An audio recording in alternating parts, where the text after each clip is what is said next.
दिल्ली में कोरोना का कहर जारी है। बहुत ज़्यादा कोरोना बढ़ गया है और उसी के मद्देनज़र पिछले हफ्ते हम लोगों ने 6 दिन का लॉकडाउन लगाया था, जो कि कल सुबह 5 बजे ख़त्म हो रहा है। जिस तरह से तेज़ी से केसेस बढ़ रहे हैं दिल्ली के अंदर, उसको देखते हुए ये लॉकडाउन लगाना बहुत ज़रूरी हो गया था। ये एक तरह से आखिरी हथियार है कोरोना के से डील करने के लिए, लेकिन जिस तरह से केसेस बढ़ रहे थे, ये आखिरी हथियार इस्तेमाल करना ज़रूरी हो गया था। लेकिन अभी भी कोरोना का कहर जारी है और कोरोना कम नहीं हो रहा। तो इसीलिए उसके मद्देनज़र कई लोगों के भी, जनता के बीच में भी जब हम लोगों ने बात करने की कोशिश की, सबका मत यही है कि लॉकडाउन को भी और बढ़ाना चाहिए। तो लॉकडाउन को दिल्ली के अंदर 1 हफ्ते के लिए और बढ़ाया जा रहा है, अगले सोमवार को सुबह 5 बजे तक के लिए। इस दौरान हमने देखा, लॉकडाउन के दौरान, की संक्रमण दर, पॉजिटिविटी रेट जिसको कहते हैं, ये लगभग 36-37% तक पहुंच गई। आज तक इतनी संक्रमण दर हमने दिल्ली में तो नहीं देखी, बाकी दुनिया भर में हो सकता हुई हो कहीं पे, लेकिन 36-37% तक संक्रमण दर पहुंच गई।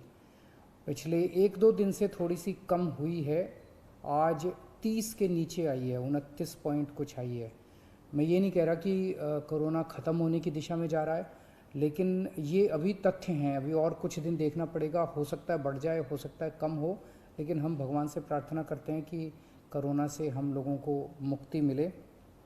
पिछले कुछ दिनों से हम देख रहे हैं कि दिल्ली में ऑक्सीजन की काफ़ी ज़्यादा समस्या हो रही है। दिल्ली में ऑक्सीजन की काफ़ी कमी महसूस हो रही है। दिल्ली की इस वक्त ज़रूरत 700 टन की है और हमें केंद्र सरकार से 480 टन अलॉट हुई है। कल 10 टन और अलॉट किया केंद्र सरकार ने, 490 टन अब दिल्ली को अलॉट हुई है। लेकिन ये पूरी अलॉटमेंट भी अभी दिल्ली में नहीं आ रही है, इसका भी काफ़ी कम, एक तरह से कल 330-335 तक ही दिल्ली पहुंची है। तो 700 टन की ज़रूरत है इतने कोरोना की महामारी में, उसके मुकाबले में 330-335 ही पहुंच रही है। ये दिल्ली जो ऑक्सीजन की कमी है, दिल्ली के अंदर ऑक्सीजन पहुंच नहीं रही है, जगह जगह से जो ऑक्सीजन आनी है, ये एक बहुत बड़ा कारण है जो ऑक्सीजन की कमी जगह जगह अस्पतालों में महसूस हो रही है।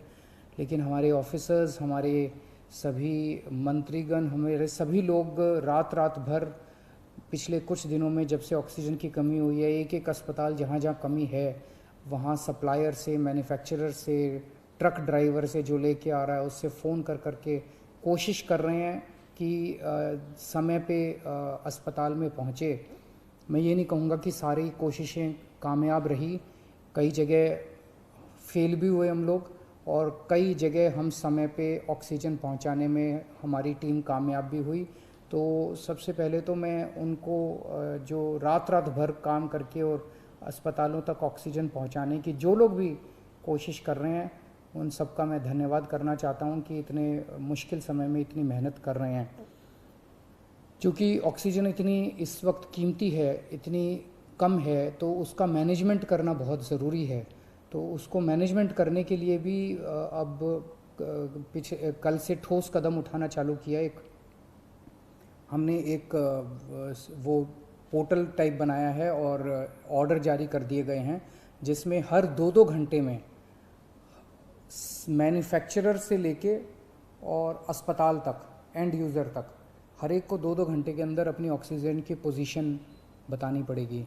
कि मैन्युफैक्चरर को बताना पड़ेगा कि पिछले 2 घंटे के अंदर कितने ट्रक उसके निकले, सप्लायर को बताना पड़ेगा कि कितने ट्रक उसके दिल्ली के अंदर, दिल्ली की तरफ जा रहे हैं, अस्पतालों को बताना पड़ेगा कि पिछले 2 घंटे में कितनी इस्तेमाल हो गई, कितने घंटे की और बच गई।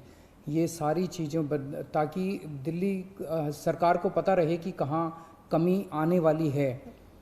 तो इसके अलावा केंद्र सरकार से काफ़ी सहयोग मिल रहा है। कल भी पूरा दिन केंद्र सरकार के अलग अलग मंत्रालयों के साथ हमारे ऑफिसर्स की टीम बैठी रही, और दोनों टीमें, केंद्र सरकार और दिल्ली सरकार, अच्छे से मिलके काम कर रही हैं और कोशिश की जा रही है कि जो भी सप्लाईज़ आने में दिक्कत हो रही है, उन दिक्कतों को दूर किया जा सके। और मैं समझता हूँ कि आने वाले कुछ दिनों के अंदर ये बहुत ज़्यादा अफरा तफरी का जो आलम है ये ठीक हो जाना चाहिए। कल हम पूरी कोशिश कर रहे हैं कि जहाँ से भी, और केंद्र सरकार से तो मदद मिल रही है, और भी जहाँ से भी हम लोगों को ऑक्सीजन मिल सके, ऑक्सीजन के टैंकर मिल सके, पूरे देश से, दुनिया भर से हम पूरी कोशिश कर रहे हैं। कल देश के सभी मुख्यमंत्रियों को मैंने चिट्ठी लिखी है कि अगर आपके यहाँ, आपके राज्य में, गवर्नमेंट में या किसी कंपनी में कोई ऑक्सीजन की पॉसिबिलिटी हो तो हमें ऑक्सीजन मुहैया कराइए, ऑक्सीजन टैंकर मुहैया कराइए। कुछ एक राज्यों के साथ बातचीत भी शुरू हुई है, जब भी कुछ कॉन्क्रीट नतीजे आएंगे मैं आपको ज़रूर बताऊंगा। लेकिन बहुत ज़्यादा कठिन परिस्थिति है। इन कठिन परिस्थितियों के अंदर सब मिल के काम कर रहे हैं। मैं उम्मीद करता हूं कि ये जो इतनी बड़ी इमरजेंसी क्रिएट हो गई है, इससे हम लोगों को जल्द छुटकारा मिलेगा।